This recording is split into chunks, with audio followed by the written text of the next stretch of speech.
பிடிச்சிக்கிறேன். இப்போ பார்த்தீங்கன்னா நம்ம வீட்டுக்கு இளநீ வெட்ட ஒரு தாத்தா வந்தாங்க. பின்னாடி பார்த்தீங்கன்னா மட்டை கிட்ட எல்லாத்தையும் கழித்து போட்டு வச்சுருக்குறாங்க. அவங்கள்ட்ட சில கேள்விகள் கேட்கலான்னு சொல்லிட்டு ஒரு இன்டர்வியூ போல் எடுக்கலான்ட்டு இருக்கிறேன். தாத்தா உங்கள் பேர் என்ன? என் பேர் சின்னப்பராஜ். உங்களுக்கு எத்தனை வயசு தாத்தா ஆகுது? 72. எத்தனை வருஷமாக இந்த வேலை பண்ணுறீங்க? 94லேருந்து. முதல்ல எப்படி இந்த வேலை கற்றுக்கிட்டீங்க? அங்கே போய் மரம் ஏற சொன்னானோ. மரம் ஏற தெரியல. எங்கே? கேரளாவில். கேரளாவிலையா? தமிழ்நாட்டுக்காரன் எல்லாம் மண் வெட்டுவான், பில்லு பிடுங்குவான், எந்த வேலையும் செய்ய தெரியாது அப்படின்னு பேசிட்டு இருந்தான். அந்த கல்யாண நாள் அன்னைக்கு, கல்யாண மங்கள நாள்னு ஒரு நாள் இருக்கும். அன்னைக்கு யாரும் வேலைக்கு போகக்கூடாது, மாரி ஃபுல்லாக ரெஸ்ட்டாக பேசியிருப்பான். அப்போ மலையாளி சொன்னா எல்லாம் மனுஷன் மாதிரி எந்த ஒரு புல்லு மாதிரி எல்லாம் மரம் அறியாம்பாடிலன்னா என்னடா இப்படி சொல்கிறான் அப்படின்னு என்னை இட்டு போனவனே. இல்லை நான் இந்த மரத்தில் ஏறுறேன்னு. ஏறாதமாமா ஏறாதண்ணா ஏற முடியாது அப்படின்னா. ஏன்னா அவன் ஏறான் நம்ம ஏறான் எம்மா அசிங்கமாக பேசுகிறான்னு ஏறின வசதி அந்த மரத்தை என்ன சொன்னால் ஒரு நாள் ஏற முடிஞ்சா அந்த காய் பூராவும் எடுத்துக்கணும். ஓ மரம் ஏற முடிஞ்சா? ஆமாம் ஏற முடிஞ்சா அந்த மரத்தில் காய் பூராவும் எடுத்துக்க அப்படின்ட்டான். என்னடா இப்படி சொல்கிறான்ட்டு ஒரு கோபத்தில் ஏறின வசதியாக போய் மேலே ஏறி உக்காந்துட முடியாமல் மரத்துக்கு மேலே ஏறி வசதியாக ஏறி உக்காந்து ஒரு 5 நிமிஷம் உட்காந்து மூச்சுக்கிச்செல்லாம் நல்லா அழகாக கிளியராக இருந்துச்சு. அப்புறம் காலாலேயே உதச்சி அதில் கீழே தாங்க. காலாலேவா? ஆமாம். கத்தியில் அது இல்லை இல்லை எடுத்துகிட்டு போகணுமே, அதுக்கு எந்த எக்ஸ்போர்ட் இல்லையே. ரைட். அப்புறம் வெட்டி தள்ளலாம். எல்லாத்தையும் காய் வந்து காலாலேயே கையாலேயே பேத்து போட்டாச்சு கீழே. கீழே நம்ம இறங்கி வரும்போது சொன்னால் நீ ஏறும்போது ஏறிடுவ, இறங்கும்போது சிலிப்பாகும், மூச்சு கட்டணும் அப்படின்னா. அவன் நல்ல கோவத்தில் அழகாக திறமையாக இறங்கி வந்துட்டான். இறங்கி வந்தது இளநீ புறம் சொன்னபடி அந்த இளநீ புறம் வெட்டி எடுத்துட்டான். இளநீ உங்களையே கொடுத்துட்டாங்களா? ஆமாம். அப்புறம் கீழே இருக்கிறவங்க எல்லாரும் சாப்பிட்றாங்கல்ல, வேடிக்கை பார்க்குறாங்கல்ல. அண்ணன் மரம் ஏறாரா அந்த வயசில் அப்படின்ட்டு வேடிக்கை பார்க்குறாங்கல்ல. அப்புறம் எல்லாம் வெட்டி கொடுத்தாங்க. அந்த ஆள் கண்ணாத்தன் சாலை தான், சாலையில் டிஸ்ட்ரிக்ட் 13 கண்ணூர் சாலையில் இடம். அங்கே தான் இந்த பிரச்சனை. அதுலேருந்து ஒரு மரம் ஏறணும் அப்படின்னு ஏறணும், திட்டமாக ஏறணும். ஒரு வைரகத்தில் ஏறணும். அப்புறம் காலில் போட்டு ஏற கற்றுக் கொடுத்தான். என் முதலாளி என்ன பண்ணான், பாக்கு மரம் ஏற சொன்னான். பாக்கு மரம்? ஆமாம். கேரளாவில் அது அதிகமாக இருக்கும்ல. ஏற முடியாது அப்படின்னு சொன்னேன். நீ ஏறலைன்னா நான் ஏறி காட்டுறேன்னா. அந்த ஆள் கால் டபுள் ரிங்கு போட்டான் காலில் கவுத்தில். இப்போ ஏறணும். இப்படி இருக்கிற மாதிரி இந்த பக்கமாக ஏறி போய் இந்த கத்தியால் காட்டினோம்னா அந்த கொலை வந்துடும். 500 காயெல்லாம் இருக்கும். அப்படியா? இது இளநீ ஒரு இதில் பாக்கு. அந்த ஆள் தான் மரம் ஏறதுக்கும் மரம் ஏற கற்றுக்க அப்படின்னா. நான் மரம் ஏற கற்றுக்கிட்டேன். 50 ரூபாய்க்கு மரம் முறிக்கிற ஆளுகிட்ட கூட போவேன். மேலே அவன் கட் பண்ணுவான் அந்த மரத்தை, அது கீழே விழுதுல துண்டை மாற்றி வைக்கிறதான். 50 ரூபா தான் என்கிட்ட கொடுப்பான். அதே வேலையை அப்போ நான் செய்ய ஆரம்பித்தேன். அங்கேயே நான் மரம் ஏறி அந்த துண்டு போட ஆரம்பித்தேன். நானும் மேலே இருப்பேன், துண்டும் கீழே வரும். துண்டு வரும்போது நானும் கீழே வரமாட்டேன். அவ்வளோ எக்ஸ்பர்ட்டாக 94லேருந்து, அதாவது 98லேருந்து கிளியராக மரம் ஏற ஆரம்பித்தேன். 2000லேருந்து உலக புகழ்பெற்ற மனுஷனாக இருந்தான் கண்ணூர் டிஸ்ட்ரிக்டில். கண்ணூர் டிஸ்ட்ரிக்ட்? அது கேரளாவா? அது கேரளாவில் கண்ணூர் டிஸ்ட்ரிக்ட் 13 கண்ணூர். அதான் 13வது டிஸ்ட்ரிக்ட். அப்புறம் மரம் ஏறது வேலையில் அங்கே ரொம்ப மதிப்பு. என்னை யார் வேணாலும் அண்ணான்னு விட மாட்டாங்க. அந்த ரவுண்டிங்களே எனக்கு காரில் எடுத்துகிட்டு போவாங்க. காரில் அதிகாரத்துக்கு வந்து விட்டுருவாங்க. நான் கோழிக்கோடு, கண்ணூர், காசர்கோடு இல்லை எல்லா இடமும் இட்டுட்டு போவாங்க. என்னை இட்டு வந்து அங்கேயே விட்டுருவாங்க. இந்த வேலைக்கு ரொம்ப சிறப்பு மதிப்பு இருந்துச்சு. நான் பார்த்தேன், எனக்கு 5 புள்ளியோ, 2 பசங்க, 3 பொண்ணு. 3 பொண்ணும் பிஎட் இங்கிலீஷு ஹெவியாக படிக்க வச்சேன். ஒன்று நர்சிங் படிச்சது பாண்டிச்சேரியில், அது ஜிஹெச்சில் கவர்மெண்ட் நர்ஸாக இருக்குது. அவங்க இருக்காரு, கோரிமேட்டில் இருக்காரு. இங்கே மாதாவரத்தில் ஒரு பொண்ணு, இங்கே நம்ம இதில் ஜெயமண்டலத்தில் பாத்மா ஸ்கூலில் இருக்குது. இந்த பொண்ணு சின்ன பொண்ணு வந்து மக்கியால்பேட்டில் இங்கிலீஷ், எம்பிஎல் இங்கிலீஷு, அது மக்கியால்பேட்டில் இருக்குது. மரம் ஏரியா படிக்க வச்சேன். மரம் ஏரியா எல்லாரையும் படிக்க வச்சு எல்லாரும் படிப்பு முடிஞ்சு எல்லாரையும் கட்டி கொடுக்குற காலத்துலாம் நான் வீட்டுக்கு வந்தேன். நான் விருந்தாளி மாதிரி வருவேன் வீட்டுக்கு. அது வரைக்கும் மரம் ஏறதா ஃபுல்லாக உங்களுக்கு? ஆமாம். ஒரு மணி நேரம் எனக்கு ஓய்வு வந்துட்டுனா அதுக்கு விசனைப்படுவேன் நான். ஐயா, 1 மணி நேரம் நான் சும்மா படுக்க மாட்டேன். 1 மணி நேரம் வேஸ்ட்டாக போச்சேன்னு விசனைப்படுவேன், ரொம்ப விசனைப்படுவேன் நான். இப்போ எனக்கு வந்து உடம்பு இப்போ மரம் ஏறல, எனக்கு 5 லட்ச ரூபா ஹார்ட் ஆப்ரேஷன் பண்ணியிருக்கு. மாத்திரம் அந்த மயக்கம் வந்துச்சு. என்னமோ தெரியலன்ட்டு ஒரு 10 நிமிஷம் கழுத்தை இறுக்கி டைப் பண்ணி போட்டு உட்காந்துருந்தேன். ஐயா ஒரு டீ குடிச்சிருந்தான், ஒன்றும் செய்யல. அந்த டீ வந்து வாந்தி எடுத்துச்சு. சரி டீ தான் வாந்தி எடுக்குது, டீ ஒத்துக்கலை போகிறதுன்னு நினச்சி பார்த்தேன். திரும்ப பார்த்தாக்கா உடனே மயக்கம் வந்து போச்சு. மயக்கம் வந்தால் கீழே நிற்கிற ஆள் தெரியல. சரி வேற என்ன தெரியல அப்படின்னு நினச்சிட்டு அங்கேருந்து இந்த கவுத்தை தளிச்சு 2 சட்டம் இருக்கும் இப்போவும் கவுத்தை போட்டு உருவிட்டே வந்துட்டான். ஐயா கீழே வந்ததும் காலு கீழே வைக்கல, பட்டுன்னு படுத்துட்டேன். 10 நாளைக்கு வேறு தண்ணி ஓடுது. அந்த ஃபேனில் வந்து படுமாமான்னா, இல்லைடா வர முடியல, நடக்க முடியல, என் தூக்கிட்டு போனால் தான் போகலான்னு இவத்திட்டே முறத்தால் விசினாங்க 2 பேரும். முறத்தால் விசிட்டு போதே சீக்கிரமாக எங்கள் வீட்டில் வர சொல்லுங்க. உடனே அவங்க இதோட வந்துட்டாங்க. எப்படியும் என்றைக்குமே வான்னு கூப்பிட மாட்டாங்க, என்ன தெரியலன்ட்டு அவங்க ஆட்டோவில் வந்தாங்க. ஆட்டோவில் ஏற்றிட்டு போச்சு. பஸ் ஸ்டாண்ட் செக் பண்ணிச்சு, மாரடைப்பு ஸ்டார்ட் பண்ணியிருக்கு, அதனால் சீக்கிரமாக கொண்டு போங்க இல்லைன்னா முடிச்சிடும் அப்படின்ட்டாங்க. உடனே காரில் ஜாமீன் போனோம். அங்கே 54,000 ஊசி போட்டு ஆம்புலன்ஸில் ஏற்றி உடனே அங்கே சிலிண்டர் வச்சு அரியலூருக்கு ஒரு டாக்டர் தான் நேரடியாக பேசிட்டேன். அந்த டாக்டர் நான் ஒரு ஊசி போட்டு அனுப்புகிறேன், சீக்கிரமாக அனுப்பி வேணாம். அந்த டாக்டர் ரெடியாக இருந்தான். அவன் 16 நிமிஷத்தில் அரியலூர் கொண்டு போயிட்டான். அங்கே உடனே ஆப்ரேஷன் 4 மணிக்கெல்லாம் முடிஞ்சு 3 மணி நேரம் ஆப்ரேஷன். அவர் முடிஞ்சு வெளியே வரும்போது நான் கேட்டேன் அந்த டாக்டர் பையனை, நான் போயிட்டு மரம் ஏறலாமாண்ணா.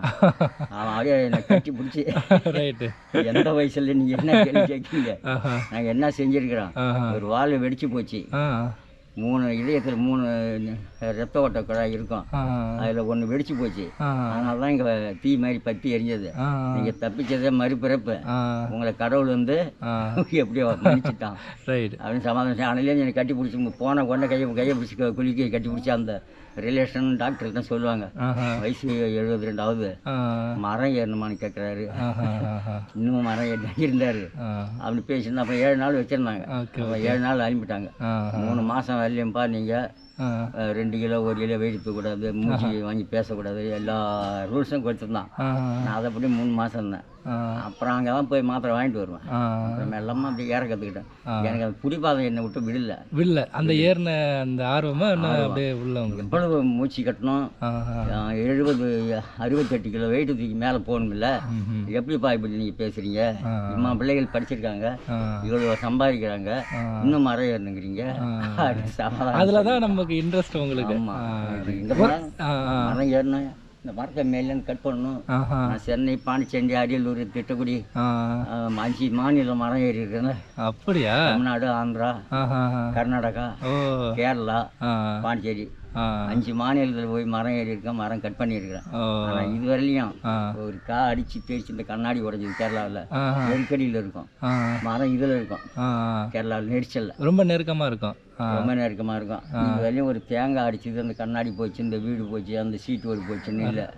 நானும் அங்கே வசைக்கேந்து எந்த பிரச்சனையும் இல்லாமல் கவனமாக பொறுமையாக காலை கரெக்டாக வெட்டி இந்த விரல் 2 விரலும் கடிச்சு பிடிச்சிட்டு இருக்கோம் மரம். அப்புறம் இப்பயும் அதேமாரி தனமாக ஏறலை. வந்தோமா இன்னைய டைம் முடியுது, ஒரு 2 மணி நேரம். அப்புறம் கொஞ்சம் நேரம் போகணும், எனக்கு நேரம் போகணும், வேலை நடக்கணும். எனக்கு வந்து இந்த தொட்டுக்க இருக்குதா, வரவல் இருக்கா, நம்ம சாப்பிட்றதில்ல. இப்போ கஞ்சி இருக்கா, வயிற்றுக்கு கூழ் இருக்கா, சாதா சாப்பாடு தான் பார்ப்பேன். நான் டேஸ்டான சாப்பாடு பார்த்ததும் இல்லை, கிடைச்சதும் இல்லை. எங்கேயாவது மலையாளி கொடுப்பான் எனக்கு, கல் வாங்கி கொடுப்பான், பாட்டில் வாங்கி கொடுப்பான். நான் ரொம்ப கஞ்சத்தனமாக வாழக்கூடியது. இட்டுட்டு போகிற ஆள் வந்து ஆம்லெட் போட்டு சாப்பிடுவான், மீன் வாங்கி சாப்பிடுவான். நான் சாதா சாப்பாடு தான் சாப்பிடுவேன். சிக்கனத்தில் ரொம்ப ஜாஸ்தி, அதனால தான் என்னை இப்படி சோதிச்சான். ரொம்ப சிக்கனம், ரொம்ப வறண்டத்தனமாக வாழறது. எப்பவுமே சிரிச்சு சந்தோஷமாக இருக்கக்கூடாது. பெரியவன் இறந்துட்டான், அவன் இறந்ததுலேருந்தே எனக்கு தூக்கம் வர்றதில்லை. நான் போகிறது, குடிக்கிறது, படுக்கிறது, அந்த மாதிரி குடிச்சிட்டு மரம் ஏறதில்லை. எனக்கு குடிச்சிட்டு நான் சொல்லுவேன், குடிச்சிட்டு ஏறக்கூடாது, குடிக்காத படுக்கக்கூடாது. குடிச்சிட்டு ஏறாத, குடிக்காத படுக்காத, தூக்கம் வராது. அந்த மாதிரியே வாழ்ந்துட்டு இருக்கோம். நான் 3 மணிக்கு ஏஞ்சி வேண்டிக்குவேன். 3 மணிக்கு ஏஞ்சிடுவேன் கரெக்டாக. நான் ஏஞ்சா மணி 3, 12 1 மணிக்கு படுத்தாலும் நான் ஏஞ்சா 3 மணி. அப்புறம் நான் கொஞ்சம் நேரம் தியானிச்சுட்டு இருப்பேன். எனக்கு கனமாலாம் சேவம் சொல்ல தெரியாது, வேண்டிக்க தெரியாது. சும்மா சேவமாலாம் ஒருத்தர் தெரியாது. ஆனால் அப்படியே பொது நிலையா வேண்டிக்குவேன். நான் ஏஞ்ச உடனே மூஞ்சி கழுவிட்டு பல்ல தேய்ச்சிடுவேன். நான் வந்து என் முகத்தை கழுவாது இன்னொருத்தவங்க பார்க்கறது கிடையாது. அடுத்தவங்க கழுவாத வருவாங்க, போவாங்க. நான் ஏஞ்ச உடனே நான் பாட்டில் தண்ணி வச்சுருப்பேன். ஏஞ்ச உடனே முகத்தை கழுவிடுவேன். ஆனால் எந்த மரத்தில் ஏறலாம் தான் நினைப்பேன். Right right. சரி தாத்தா, சரி தினமும் எத்தனை மரம் ஏறுவீங்க அங்கே உங்கள் ஃபர்ஸ்ட்டு மரம் ஏறியிருக்கேன் உங்கள் வயசில்? 40 மரம். நல்ல வயசில் 40 மரம் வடலூரில் சிஸ்டர் மரத்தில் ஆஹா ஏறின காய நம்ம சம்சோன் சவர அவங்க தான் தந்தாங்க. ஓ 40 மரம். ஆமாம், தென்னை மரம். தென்னை மரம் ஒரே நாளில் மரம் ஏறி இறங்கினேன். காலையில் 9 மணிக்கு தான் ஏற ஆரம்பித்தான். அந்த 40 மரம் ஏறி இறங்கிட்டு திரும்பி என்ன செஞ்சது, உடம்பு அசைய மாட்டேன்றது. ஓ அப்புறம் இந்த மாதிரி கட்டில் படுத்து சுடு தண்ணி போட்டு தேய்ச்சி விட்டாங்க, பால் கொண்டாந்து கொடுத்தாங்க. 40 மரம் ஏறி இறங்கி தேங்காய் இவங்க வந்தாங்க. அதுதான் நான் அதிகமாக ஏறினது வடலூரில் மரத்தில். 40 மரம். 40 மரம் ஏறி இறங்கிது. மற்றபடிலாம் 10 மரம் 15 மரம் அப்படிதான் நார்மலாக. சரி தாத்தா, இந்த வயசில் மரம் ஏறுறது உங்களுக்கு கஷ்டமா இல்லையா? 72 வயசு ஆகுது. எனக்கு அது கஷ்டமாக தெரியல மரம் ஏறுறது. வைராக்கியம் பிடிப்பாக இருக்கு என்கிட்ட. அதனால நான் ஏறுறது ரொம்ப ஆசைப்படுவேன். அதே மாதிரி ஒரு வீட்டில் ஒரு வேலை இட்டாங்கன்னா செய்ய ஆசைப்படுவேன். செய்யறதுக்கு. ஆமாம், அதாவது மேலே மயில் போக மாட்டேன். Right right. அவ்வளோ பழக்க வழக்கத்தில் எனக்கு கேரளாவில் ரொம்ப இஷ்டப்பட்ட பழக்க வழக்கம். 14 வருஷம் நான் சொல்கிறேன், நீங்கள் கேட்கணும். ஒரு வேலை செய்கிற இடத்துல தப்பு இல்லாமல் செஞ்சுருவோம். நல்ல மதிப்பு. நான் படுத்து கிடக்கிறதுக்கு 1500 சம்பளம் கொடுத்துட்டு இருந்தாங்க. நான் 10 மணிக்கு தான் படுப்பேன். நான் 3 மணிக்கு எழுந்திச்சிடுவேன். 3 மணிக்கு எழுந்திச்சு வேலைக்கு போடுவேன். மரம் ஏறுறீங்க இல்லையா? மரம் ஏறக்குள்ளெல்லாம் பயமாக இருக்காதா? மேலே போய் அங்கங்கே பெராக்கு பார்க்கக்கூடாது. ஐயோ இம்மாவா எட்ட இருக்கமேன்.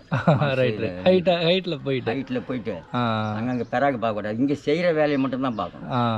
கத்திப்படுதான்னு பார்க்கணும். கண்ணில் எப்படி இந்த ஈக்கு குத்திடுதா அதுன்னு பார்க்கணும். ஈக்குனா அந்த சீவு மாரி. ஓ அதுவா? அது ரொம்ப அரசலாக இருக்கும். Okay okay. நம்ம அங்கங்கே போகும்போது கண்ணு நம்ம அங்கங்கே பார்வை போகும்போது கண்ணில் பட்டுடும். அது நான் அந்த இளநில நீட்டி இருக்குது. இது முனை காஞ்சிருக்கும். இந்த ஈக்கு கொங்க இது முனை காஞ்சிருக்கும். ஓகே. இது இருக்கும்போது நம்ம கண்ணுக்கு தெரியாது. நம்ம அதாவது செய்யும்பொழுது பட்டுடும். அதனால அங்கங்கே பெராக்கு பார்க்காம மரத்து வேலையை மட்டும்தான் பார்க்கணும். அப்படி பார்த்தா பயம் இருக்காது. பயம் இருக்காது. நம்ம அங்கங்கே பார்த்தா தான் ஐயோ அந்த கோயில் தெரியுது, இந்த ஏரி தெரியுது, வீரான் தெரியும் தெரியலன்னு பார்த்தோம். வீரான் ஏரி இருக்கு, அந்த ஏரி தெரியும். கெங்கான்றது தெரியும். எங்கன்றது கோயில் தெரியும். அப்புறம் பெறாக்கு பார்த்தோம்னா இம்மா வசதியாக இருக்கேன் மனசு அலர்ஜி ஆகிடும். அங்கே பார்க்கக்கூடாது, கவனமாக மரம் வேலையை தான் பார்க்கணும். கத்தி என்னைக்கும் வெட்டும்பொழுது நம்ம பக்கம் வராத வெட்டணும், இல்லைன்னா வந்துடும். Okay okay. தவறி வந்துடும். கவனமாக மரம் வேலை செய்யணும்னா பயம் இருக்காது. இன்ட்ரெஸ்ட் மரம் ஏறதுக்கு அவங்கவுங்களுக்கு இருக்கணும். சில பேர் ஏறுறாங்க, எத்தனையோ பேர் ஊன்ட்டாங்க, என்னின்னு தான் அவங்க சேர்த்தாங்க, இவங்க ஊன்ட்டாங்க, என்ன போகக்கூடாதுமாங்க. எங்கள் வீட்டில் மரம் ஏற போதான்னு சொல்லுவாங்க. நானும் அதான் போயிட்டுருக்கேன். கனமாக போகிறதில்ல, எனக்கு நேரம் போட்டோம் அப்படின்ட்டு போயிட்டுருக்கேன். உங்களுக்கு அதேமாரி கீழே விழுற மாரிலாம் ஏதாவது நடந்துருக்குதா? இல்லை, இது வரைக்கும் இல்லை. பரவாயில்லையே, சூப்பர். இது வரையிலையும் கீழே விழுறது ஒரு ஏமாந்து ஒரு கொலையை அங்கே, அந்த கொலையை இங்கே போடுறேன்னு வச்சுங்க, அந்த கொலையை அங்கே விட்டானா பெரிய ஆபத்து. அதை நேக் பண்ணி இந்த முட்டியை ரெண்டையும் அந்த மரத்தில் அணைக்கணும். அந்த முட்டி 2 மரத்தில் அணைச்சி டம் கட்டினா அந்த கொலை எட்ட வந்துடும். ஓ, அதிக நேக்கு போக்காக தான் இழுக்கணும் கொலையை. இல்லைன்னு கேட்டால் அதே கொலையை மானாங்க வெட்டணும்னா கீழே என்னென்ன உடையுதுன்னு தெரியாது, உடஞ்சிடும். சரி, இப்போ உங்களுக்கு 72 வயசு ஆகுது. இப்போ என்னால் இந்த மரம் ஏற முடியும்னா முடியாது. நீங்கள் எப்படி இந்த அளவுக்கு ஸ்ட்ராங்காக இருக்கீங்க? எப்படி இது? சுவையின்றி சாப்பிட்ட உடம்பு. கரமாக சாப்பிடுவோம், பச்சைக்கறி சாப்பிடுவோம். ஆட்டுக்கறி இருக்குல்ல, தெரியாமல் ஒரு 50 கறி 100 கறி அப்போ 2 ரூபா தான் கிடைக்காது. ஆட்டுக்கறி கிலோ அப்போ 2 ரூபா? ஆமாம், கிலோ இல்லை, 100 2 ரூபா. 100 2 ரூபாயா? இப்போவே ஒரு காயில் 1/2 கறி எடுக்க மாட்டாங்க, காசு இருக்காது. நான் ஒரு 50 1 ரூபா 2 ரூபா போட்டு வாங்குவேன். அதை வாங்கி தெரியாது தின்னுடுவேன் நான். பச்சையாவியாவா? அப்போ சாப்பாடு நல்லா சாப்பிட்ருக்கீங்க? நான் சாப்பிடுவேன். அதான் இந்த அளவுக்கு ஸ்ட்ரென்த் இருக்குது. ஒருத்தர் தோசை சுட சுட அந்த தோசையை பூராமே நான் தின்னுடுவேன். எப்போ ரொம்ப கிடைக்காத காலங்களில். இப்போ கிடைக்கிது, சாப்பிட முடியல. அதே மாதிரி நான் தலைகீழமாக நடந்து உங்கள் தோட்டம் வழியில் நடந்து போவேன். தலைகீழாவா? ஆமாம். நான் கொல்லைக்காட்டில் போனேன்னா எனக்கு ஆசையாக நடப்பேன். நான் அங்கே வேடிக்கை பார்க்கலாம், அங்கே பாடுற அவன் என்ன செய்யறான் பாருமா. தலைக்கீழ கையை வச்சு அப்படி நடப்பீங்களா? ரைட் நடப்பேன், நேராக நடப்பேன். அதே நேரா என் தலை மயிலில் 85 கிலோ குடகல்லை கட்டி போய்க்கிறேன். இது மயிலில் 85 கிலோவா? ஆமாம், தலையில் வச்சா? கையில் தூக்கியிருக்கிற மயிலில் குடி கட்டி அப்படி கீழே குனிஞ்சி 2 கையும் முட்டி டம் கட்டி ஃபுல்லாக காற்றை ஏற்றி மூச்சு கட்டி தூக்கணும். அந்த குடகள் இம்மம்மையும் ஏஞ்சிடும். முடி அதுக்காக வளர்த்தேன். நீட்டாக வளர்த்தீங்களா? வளர்த்தேன். அதுக்காக 5 கிலோவாக கட்டி ட்ரைனிங் கொடுத்தேன். அப்பா காலை மாலையில் ஒரு தார் கழியால்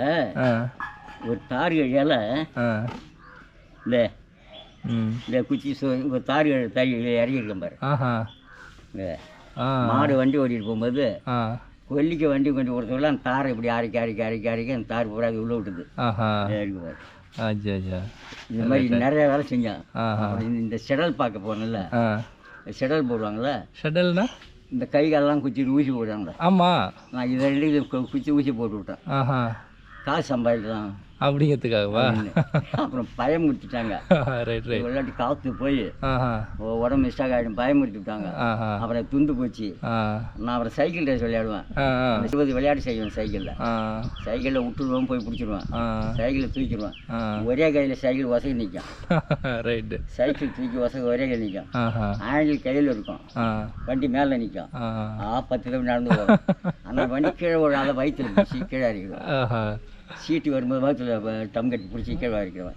அங்கே சைக்கிள் விளையாடுவேன். சைக்கிள் கற்றும் கொடுத்துருக்கேன். அதோட தலைக்கிழமை நடந்தேன்னாக்க யாருமே அது மாதிரி நடக்க மாட்டான். நான் எவ்வளவு பெரிய முந்திரி கொட்டையாக தான் சரி, நான் இங்கே பாருங்க இதால் குத்தி உடச்சி போடுவேன் கையாலேயே. ஆமாம், முந்திரி கொட்டையை அந்த கட்டாந்தாயில் வச்சு, இந்த பேரில் இல்லை சிமெண்ட் பேரில் வச்சு உடச்சி போய் பருப்பேன். இந்த தேங்காய் இருக்க 2 குத்து 3 குத்துல போலன்னு போகும் தேங்காய். ஆமாம், ரைட்டு. இதையெல்லாம் நான் சின்ன வயசில் செஞ்சு பழகி உடம்புல அதிக ஒரு ஊட்டத்தை கொடுத்து அதான் இதை திங்கிறது. எதா இருந்தாலும் சாப்பிட்றது, எதா இருந்தாலும் கஞ்சி சோறு போக்குவரத்து, எதா இருந்தாலும் சாப்பிட்றது. மாங்காயெல்லாம் ஆசையாக சாப்பிட்றது, பெலாக்காயெல்லாம் சாப்பிட்றது. அப்போ வலுவாக சாப்பிடுவோம் சின்ன வயசில். அப்புறம் ஒரு தேங்காய் அடிச்சது பல்ல காணும். ரைட்டு, இந்த பல்லு போன இடமே தெரியல, ஒன்று கொடுற மாதிரி ரத்தம் கொட்டி கிடக்கு. ஐயோ, இறங்கி வந்த பார்த்தா பல்லு உள்ளே போச்சா வெளியே போச்சான்னு தெரியல. ரைட், அது பல்லு கம்ப்ளைண்ட். அந்த பல்லு என்ன பண்ணுச்சு, அந்த பள்ளம் உள்ள சைடில் உள்ள பல்லெல்லாம் தானாகவே கலந்துடுச்சு. அதனால எதையும் விரும்பி சாப்பிட முடியல.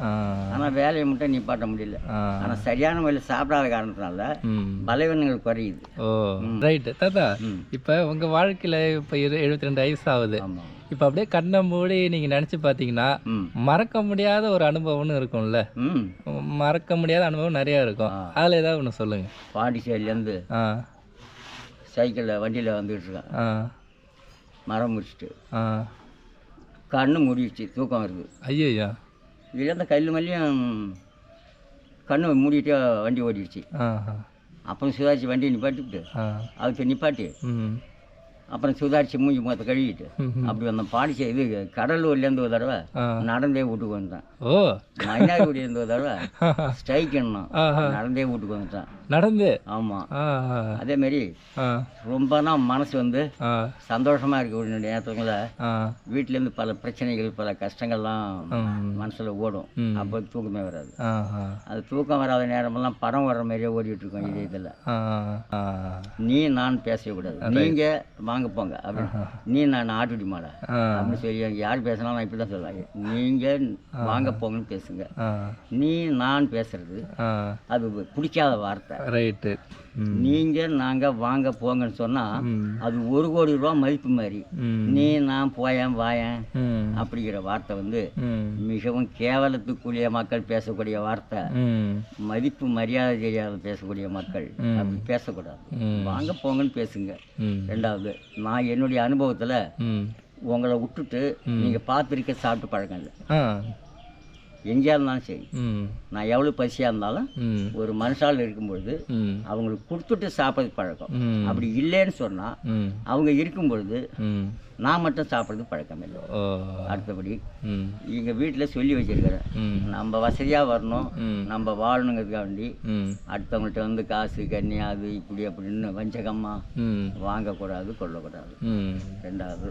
ம் மூணாவது, ம் நான் பேசிட்டேன்னா ம் தம்பி வாங்க போங்க இப்படின்னு பேசணும்னா ம் எதிரி மனசு மிகவும் நல்லா இருக்கும். ஆ நீ எதிரியை நோக வச்சு பேசினீன்னா ஆ அது நமக்கு ஏற்றுக்காத வார்த்தை. நம்ம செய்கிறது எவ்வளவு தப்பு பண்ணால் சரி, ம் நம்ம பேசிட்டா அந்த மனுஷன் சரி, ஐயோ இந்த ஆள் பேசிட்டானு எதிரி நோகிற மாதிரி பேசாத. ஆ எதிரி மனசு ஆ நோகிற மாதிரி ஆ பேசாத, யாராக இருந்தாலுமே பேசாத, ம் அன்பா பேசு. ஆ அப்போ இருக்க படிப்படியாக குறைஞ்சிடும் ம் அப்படின்னு சொல்லி கொடுத்துருப்பேன். சரி தாத்தா, இப்போ கடைசியாக இப்போ இந்த இளைஞர்கள்லாம் இருக்காங்கல்ல, ஆமாம் ஆமாம். அவங்களுக்கு நீங்கள் என்ன சொல்ல விரும்புகிறீங்க? உற்சாகம் கொடுக்கணும், ஆ தூங்கக்கூடாது. ஆ எந்த வேலையாக இருந்தாலும் சரி, ம் இதை செய்ப்பா அதை செய்ப்பான்னு அவங்களுக்கு உற்சாகம் தான் கொடுக்கணும், ஊட்டத்தை தான் கொடுக்கணும், அன்பை தான் வளர்க்கணும். ம் அதை மாதிரி சொன்னால் இப்போ இருக்கிறவங்களாம் செல்லை நோண்டிக்கிட்டு ம் ஒருத்தருமே யாருமே யார் பற்றியும் கேட்கறது கிடையாது. ம் இப்போ உள்ள நடைமுறையில் பிள்ளைகள் வளர்ப்புத்தன்மை இருந்து ம் ஏதோ என்னமோ செஞ்சிருமே என்னமோ பிள்ளை அப்படின்னு சொல்லி அதுகளுக்கு பயந்து போகும்போது அது கெட்டு போயிட்டு இருக்கு. ஓ அது என்னமோ செஞ்சிருமே எது செஞ்சிருமேன்னு பார்த்தோம்னா ஆ அதுதான் கெட்டு போயிட்டு இருக்கு. ஆ அன்பாக எதை செய்யணும் அதை செய்யணும். ஆ ஒரு வீட்டில் நான் ஏறி மரம் வெட்ட ம் அந்த ஒரு அம்மா என்ன படிச்சு ம் என்னை ஒசக பார்த்து பட்டுன்னு மட்டையிட்டு இருக்கோம். ம் அந்த மாதிரி சில ஊட்டங்களை, சில உற்சாகங்களை, சில பொது அனுபவங்களை சொல்லுவோம். ம் ஏற்றுக்கிறவங்க கேட்குறவங்க ஏற்றுக்குவாங்க, பரவாயில்லன்னு சொல்லுவாங்க. ம் இல்லைன்னு சொன்னால் ம் அவங்க பாட்டி சாப்பிட்டு உட்காந்து கிடலைன்னா பலன். ம் பிள்ளைகளுக்கு சொல்லி பாடங்கள் ஏற்கலை. ம் நம்ம சொல்கிற பாடங்கள் வந்து பள்ளிக்கூடத்தில் கூட சொல்ல மாட்டோம். அப்படிலாம் சொல்லி எல்லோரும் யார் வீட்லேயே தான் சரி, ம் கெட்ட பாதையிலேயே பேசுகிற மாதிரியோ நடக்கிற மாதிரியோ வச்சுக்க மாட்டோம். ம் சரி தாத்தா, ம் இப்போ இளநீர் குடித்தா உடம்புக்கு நல்லதா? ஆமாம். இளநீர் குடிக்கிறது கண்ணுக்கு தெரியாத தண்ணீர் இளநீர் மட்டும்தான். ஓ ம் ஆ ரைட்டு. ஆ. உங்களுக்கு நீங்கள் விருப்பமாக சாப்பிட்ற உணவு என்ன? உணவுனா என்ன விருப்பம்? மோர், ஆ சாதாரணமாக சோறு, ஆ கூழ் ஆ இஷ்டப்பட்டு சாப்பிடுவேன். கூழ், ஓ மோர் சாப்பிடுவேன், ரசம் சாப்பிடுவேன், ஆ கீரை வகை சாப்பிடுவேன். இதுதான் நீங்கள் விருப்பப்பட்டு ஆமாம், சாப்பிட்றது? இதுதான் நான் விருப்பமாக சாப்பிடுவேன். சரி தாத்தா, சரி தாத்தா, ரொம்ப நன்றி. நிறைய விஷயங்கள் சொல்லியிருக்கிறீங்க உங்கள் வாழ்க்கை அனுபவங்கள்லேட்டு. எனக்குமே நிறைய கருத்துக்கள்லாம் ரொம்ப பிடிச்சிருந்தது தாத்தா. இல்லை, ஆ என்னால் எப்போவுமே யாருக்குமே சண்டையே வராது. ஆ நான் எங்கேயோ எந்த வீட்டில் சண்டை நடந்தாலும் ஆ. நான் போய் அதை வேலைக்கு விட்டுடுவேன். ஆஹா எவ்வளோ பிரச்சனையாக இருந்தாலும் ஆ நான் முன்ன அங்கே இருப்பேன். ஆ ஒரு பசியாக இருக்காங்கன்னா அவங்கள்ட்ட அந்த இருக்கிற ஆகாரத்தை கொடுத்துருவேன். ம் நான் 3 கிலோமீட்டர் 5 கிலோமீட்டர் நடந்தே போய் வேலை செஞ்சுருக்கிறேன். ம் 200 ரூபாய்க்கு. ஓ அங்கே மரம் உடைக்கிற வேலை ஆ முக்கியமான வேலை. எனக்கு எத்தனை வருஷம், 14 வருஷம். ஆ 2008 தானே வெளில வரோம். ஆ 2008 வந்து குறுக்கால 2 தடவை போன வந்தோம். ம் எனக்கு இந்த நாட்டு மக்களை விட அவங்க என்னை வந்து அப்பா அம்மாங்க, அண்ணாம்பாங்க. ஆஹா ரொம்ப ஜெகஜோதியாக வச்சுருப்பாங்க என்கிட்ட. ஓ மக்களோட ரொம்ப ஸ்நேகமாக பழகிட்டான். எனக்கு வேலையும் அதேமாரி ஓய்வில்லாத வேலை இருக்கும். ஆஹா என்னை வந்து ரொம்ப பிடிக்கும் எல்லாருக்கும். அங்கே ரைட் ரைட். நான் பேசக்கூடிய அன்பான வார்த்தைகள் எல்லாருக்கும் பிடிக்கும். ஆ ஆ ரைட் நான் ரைட். செய்யக்கூடிய வேலைகள், திருத்தமான வேலைகள், ஒழுங்கினமான வேலைகள் எல்லாருக்கும் பிடிக்கும். ஆ எதிரி மனசு நோகிற மாதிரி பசிக்கிற மாதிரி நான் பேச மாட்டேன். ஆ நம்ம சாப்பிடுங்கிறதுக்காண்டி எதிரியை வந்து வஞ்சகப்படுத்த மாட்டேன். ஆனால் நீங்கள் நல்லா தான் பேசுகிறீங்க. இப்போ இந்த இதில் தெரியுது, நல்லா பேசுகிறீங்க நீங்கள். என்கிட்ட பேசிகிட்டு இருக்கிறதுக்கு 4 கிழவனும் 5 கிழவனும் வருவாங்க பொழுதோட. ரைட்டு. மலையாளி வந்து பேசிகிட்டு இருப்பாங்க. எல்லாம் வாத்தியாருங்க, பெரிய பெரிய வாத்தியார் தான் வந்து பேசிகிட்டு இருப்பாங்க, ரிட்டையர்ட் ஆனவங்க. டெல்லியிலேருந்து வந்த ஒரு ஆள் கூட என்கிட்ட பேசிகிட்டு இருப்பான். அதுமாரி வெளிநாட்டுக்காரெல்லாம் ரிட்டையர்ட் ஆகி வராங்கல்ல, அதெல்லாம் பொழுதோட 6 மணிக்கு மேலே 7 மணிக்கு மேலே ராத்திரி 8 மணிக்கு மேலே பேசிகிட்டு இருப்பாங்க. சரி, ரொம்ப நிறைய விஷயங்கள் நீங்கள் சொன்னீங்க, பகிர்ந்துக்கிட்டீங்க. ரொம்ப சந்தோஷமாக இருக்குது. அடுத்தது எங்கள் பிள்ளைகளெல்லாம் இந்த மாதிரி மரம் ஏறி கஷ்டப்பட்டு தான் படிக்க வச்சுருக்கிறோம். ரைட்டு தாத்தா. Right right. சரி, தாத்தா வந்துட்டு நம்ம கூட நிறைய விஷயங்கள் வந்து பகிர்ந்துக்கிட்டாங்க. எனக்குமே ரொம்ப சந்தோஷமாக இருந்துச்சு தாத்தா சொன்ன கருத்துக்கள் எல்லாம். இந்த வீடியோ உங்களுக்கு பிடிச்சிருந்தாக்கா லைக் பண்ணுங்கள், ஷேர் பண்ணுங்கள், மறக்காமல் கமெண்ட் பண்ணுங்கள். பாய்.